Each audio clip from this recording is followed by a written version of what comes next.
Hello friends, आज हम लोग एनाटमी थोड़ी सी शुरू करने जा रहे हैं। तो आज हम लोग जो है पढ़ते हैं किसके बारे में। हमारी सबसे छोटी बोन है क्लेविकल, सबसे छोटी ट्रांसवर्स और लॉन्जिट्यूडनल बोन है क्लेविकल। इसके बारे में पढ़ने जा रहे हैं हम। एक एनाटमी पढ़ते समय ज़्यादातर स्टूडेंट्स को तकलीफ़ आती है, उनको समझ में नहीं आता है कि वो एनाटमी को हैंडल कैसे करें। तो मैं इसमें आपको एक सजेशन देना चाहती हूँ कि आप अपने स्ट्रक्चर से एनाटमी को विजुअलाइज कीजिए, तो उसको ग्रास्प करना बहुत इजी हो जाएगा आपके लिए। एनाटमी के लिए what I recommend for MBBS level, आपके पास एक तो BD चौरसिया की 4 वॉल्यूम्स होनी चाहिए, और प्लस अगर आप एक इसको सप्लीमेंट कर लेते हैं एक अच्छी एटलस से। आपको कोई एटलस अच्छी लग सकती है, किसी को, मुझे पर्सनली नेटर्स बहुत पसंद है, तो नेटर्स एटलस अगर आप साथ में खोल लेते हैं और उन चीज़ों को अपने आप में विजुअलाइज करने की जो है कोशिश करते हैं, तो आपको एनाटमी ईज़िली पैलेटेबल हो जाएगी, आपके लिए ईज़िली ग्रास्प हो जाएगी एनाटमी, और उसको याद करने में आपको बहुत ज़्यादा दिक्कत नहीं आएगी। ये मेरा अपना पर्सनल ओपिनियन है। ग्रॉस एनाटमी आपको इस तरह से अच्छे से याद हो जाएगी। मैं कोशिश कर रही हूँ एनाटमी को आपके लिए थोड़ा इजी बनाने के लिए। तो आज का अपना जो है वीडियो शुरू करते हैं, लेक्चर शुरू करते हैं। हम आज बात कर रहे हैं क्लेविकल के बारे में। तो हमारा क्लेविकल जो है, इसको हम कॉलर बोन या ब्यूटी बोन बोलते हैं। ये क्लेविकल जो है, ये आपकी एक लॉन्जिट्यूडनल बोन है जो कि हमारी बॉडी में ट्रांसवर्सली प्लेस्ड है। ट्रांसवर्सली प्लेस्ड, ये इसकी एक पेक्युलरिटी है। क्या करेगी, ये शोल्डर को सपोर्ट करेगी, सो दैट हमारे आर्म्स जो हैं ये फ्रीली स्विंग कर सकते हैं। It will transmit the weight of the limb to the sternum. Shape में ये सिलेंड्रिकल है, लेकिन ये लिटा करके रखी हुई है बॉडी में। एनाटमी पढ़ते हुए इस चीज़ का ध्यान दीजिएगा कि आपके पास क्या है, एक बोनी स्ट्रक्चर है। बोनी स्ट्रक्चर क्या है, जो हमारा रिबकेज है, जो हमारी बोन्स हैं, ये सब क्या है, हार्ड स्ट्रक्चर्स हैं। तो हार्ड स्ट्रक्चर हमेशा जो है वो सॉफ्ट और वाइटल स्ट्रक्चर्स को अंदर से प्रोटेक्ट करने के लिए बना हुआ है। तो इस चीज़ को अगर हम याद करते हैं तो हमें ये समझ में आएगा कि जो हमारे जैसे फेसेट्स हैं, या हमारी जो शेल्व्स हैं, या हमारे जो पॉइंटेड स्ट्रक्चर्स हैं, वो हमेशा बॉडी में बाहर की तरफ रखे हुए हैं। ठीक है, हमको नेचर ने ऐसा बनाया है कि हमारे जो अंदर के वाइटल ऑर्गन्स हैं वो सब प्रोटेक्टेड रहने चाहिए with in a bony cage. तो ये बोनी केज जो है, इसकी अंदर की जो वॉल्स हैं, जहाँ की हमारे वाइटल ऑर्गन्स प्लेस्ड हैं, उधर पे कई पॉइंटेड स्ट्रक्चर्स नहीं होंगे।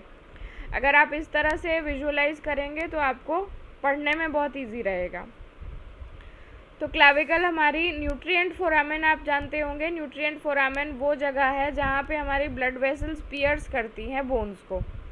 तो क्लेविकल का जो न्यूट्रिएंट फोरामेन है, it lies at lateral end of the subclavian groove. अब हम इस सब को देखते हैं कि ये सब क्या है। तो ये हमारी क्लेविकल है। तो क्लेविकल का मीडियल एंड है ये, और ये लैटरल एंड है। ये इसके मसल अटैचमेंट्स हैं। मसल अटैचमेंट्स अपन थोड़ा जो है स्ट्रक्चर डिस्कस करने के बाद जो है फिर हम लोग मसल अटैचमेंट्स देखते हैं। तो हमारी क्लेविकल कहाँ लोकेटेड है, इसको जान लीजिए। It is at the base of neck across the upper part of the rib cage, and it will sit between shoulder blade and breast bone. Breast bone क्या है, ये आपका स्टर्नम है।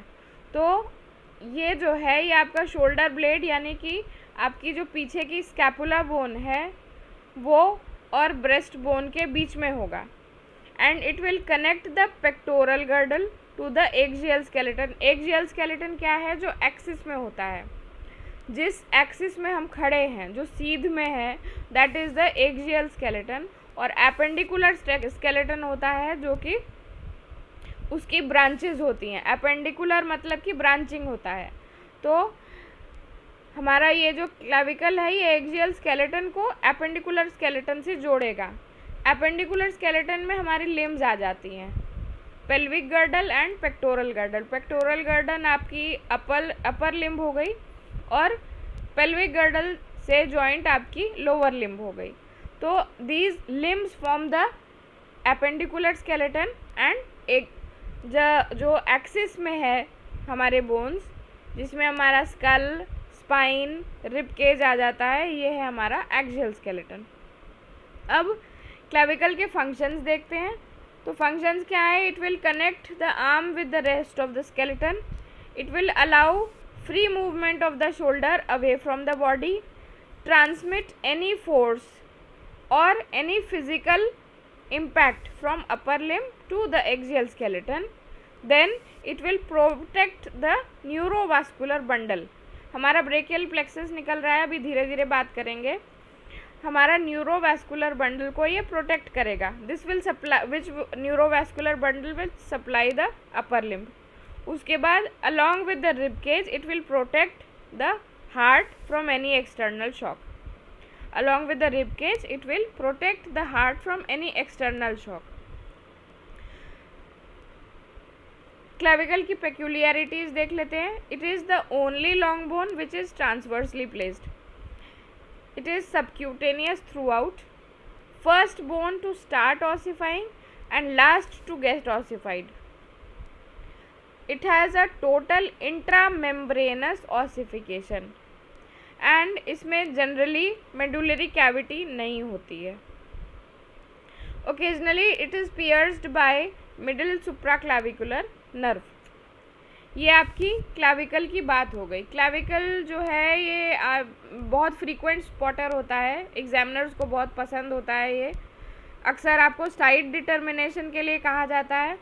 तो साइड डिटर्मिनेशन में हम ये जानेंगे, जो इसके 2 एंड्स हैं और एक शाफ्ट है, 3 ग्रॉस चीज़ें हैं इसके अंदर, 2 एंड्स हैं और एक शाफ्ट है। ये ग्रॉस इसका जो मीडियल एंड है, medial end is join to the sternum and medial end जो स्टर्नम से जॉइन हो रहा है, भाई हमारा रिब केज को एक सपोर्ट देना है, रिब केज टूटना नहीं चाहिए। तो कुदरत ने कैसा बनाया है कि जो इसका वाइड और क्वाड्रिलैटरल एंड है वो मीडियल है और इसका जो थिन एंड है जो कि फ्लैट है वो एंड इसका लैटरल है। तो lateral and is flat, medial is large and quadrilateral. जो मीडियल एंड है हमारा ये स्टर्नम से जुड़ेगा और जो लैटरल एंड है वो एक्रोमियन प्रोसेस से जुड़ेगा।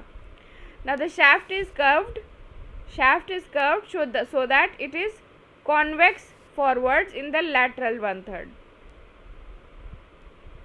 and the inferior surface is grooved longitudinally in the middle 1/3. ये हमारी साइड डिटर्मिनेशन है। अगर आपसे क्लाविकल की साइड डिटरमाइन करने को कहा जाएगा तो आप इसका हेल्प ले सकते हैं। इस डायग्राम में देख लेते हैं। ये स्टर्नल एंड है, स्टर्नल एंड मतलब मीडियल एंड होता है। मीडियल एंड इसका स्टर्नम से जॉइंट है, इसलिए इसको स्टर्नल एंड कह दे रहे हैं। तो स्टर्नल एंड जो है इसका वाइड है और फ्लैट है। एक्रोमियल एंड इसका फ्लैट एंड है।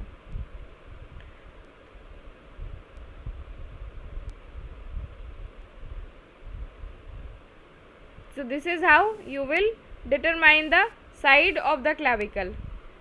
Rest we'll talk in the next video about the sternum. Thank you.